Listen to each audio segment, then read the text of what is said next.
Well, when I grew up in a nice religious family. My dad was a deacon of the church. I remember being in church when I was 3 years old, after electricity was made. Of course, when I went off to college, I let things go for a while. Then I got introduced to a religious organization, a Christian organization, that led me back to the Lord, and I experienced a fervor for Jesus that I had never experienced before. And boy, I lived on that for a while. I just wanted to do everything for Jesus. I just enjoyed community, fellowship with other believers. But somehow along the way, sooner or later, things started fading. It just didn't seem as fulfilling as it had in the past. And so I was beginning to get more distracted, wanting to go back to my old ways. Not wanting to actually, but just doing it without even being aware of it at the time. And the more I did that, the less joy I had for the Lord. And what I was doing gave me temporary satisfaction, but it kind of left me wanting it, empty. I wasn't even aware of it at the time. Started losing love for the Lord and going back to all different kinds of things. It was kind of a miserable situation I was in. I even know I was miserable at the time. But it did get me to the point of seeking out counsel. I've been diagnosed with every kind of depression there is, like a walking depression. I just kind of lived with a ball and chain around my ankle, not knowing how enslaved I was. This went around for decades. Now, being a Christian at the same time, I wasn't experiencing much victory, but I felt like I needed to go to church. But it got to the point where I'm thinking, I can't live the Christian life. It's not satisfactory to me.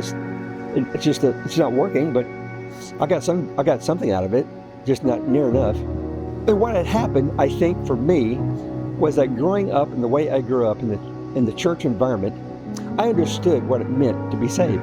But somehow along the way, I discovered that the way I was raised in my home did not meet my deeper needs of being loved and accepted, being forgiven and being cherished. And so I tried to cope with it my own way. It just didn't work. And I don't know how it happened. I don't know if I can even describe it the best way possible. But what I knew God loved me. I read in the Word, black and white there on the page. I heard it sung, I heard it preached on. But somehow there was like a barrier around my heart, a brick wall. For me, a lot of times I'd read the Bible, and I'd read something, I'd go, oh, that's nice.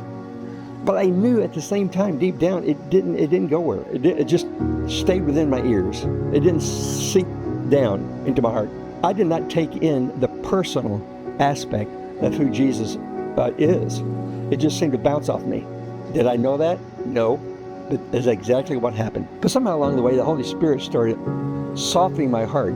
I think Paul said about how he opened the eyes of his heart to see.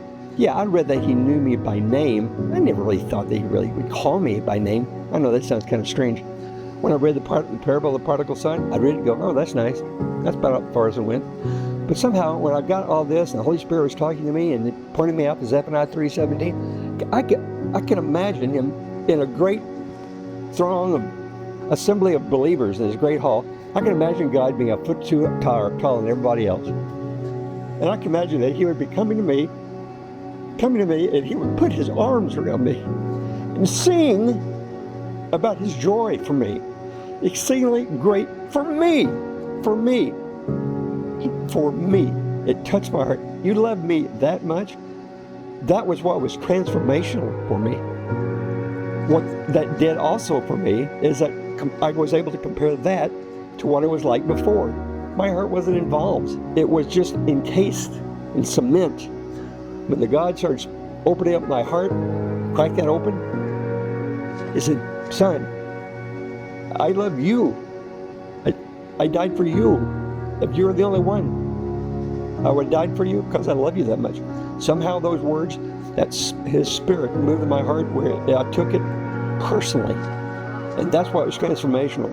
I was in such this hard way of living, or way of thinking, that now I was able to see that the sin that was keeping me down, keeping me enslaved, had as its basis shame. The shame of growing up thinking that it just wasn't good enough. I didn't measure up. If anything, I tried anything, I could see someone else succeed in it. I could say, well, I can do that, except for the fact it's me. I can't do it. It's that deep of a shame of belief that I just could not cut it. So when God started showing me this personal side of him, when he would sing over me with great joy. By the way, that took a while for me to grasp that. But when he started cracking that, when he started cracking my heart in that way, that is what reached me at a depth. So I addressed that sin and shame that so greatly kept me in misery. The psalmist said it kept me in muck, in just sticky mud. It's almost like quicksand. But God pulled me out of that, and He's pulling me out of that. And every day I can live in joy. I can sing. I can pray to Him. Not because it's something I ought to do, but something that just simply comes from my heart overflowing. Walking in the Holy Spirit, for me, I discovered He does the work, not me. He just wants me to trust Him. He wants me to just enjoy Him as He lives His life through me. I guess that's what I call it, walking in the Spirit. Jesus called it abiding in Him. And in so doing, He produces the fruit, mainly love, joy, peace, patience, kindness, goodness, faithfulness, gentleness, self-control. I don't do any of that. I don't produce any, but it's fun. It's overjoying to watch Him do that work in me, as I simply trust Him to do that. I still struggle. I mean, it seems to me all the time my mind wants to take me elsewhere.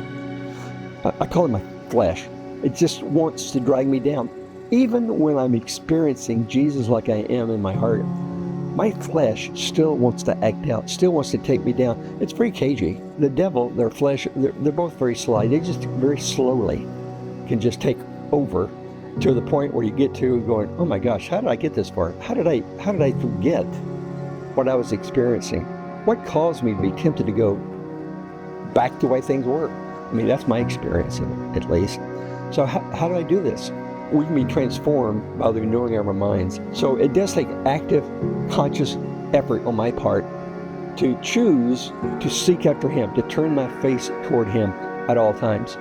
I've asked God to give me wisdom to know when I'm being tempted in ways that I wasn't even being aware I was being tempted with before. Being consciously aware of when my eyes are turning, just ever so slightly. I'm asking God to give me the spirit of discernment, of understanding, and of wisdom to know when something is tripping me up, when something is drawing me away from Him. And I tell you, one of the most challenging things is the fact that it's not my negative flesh. I know when I'm choosing to go out and live out negatively. But again, like I said before, it's like it's self-righteous, a self-righteous mindset. You know, the only one that can live the Christian life is Jesus Himself. You can't, I can't, we can't. God doesn't expect us to do so.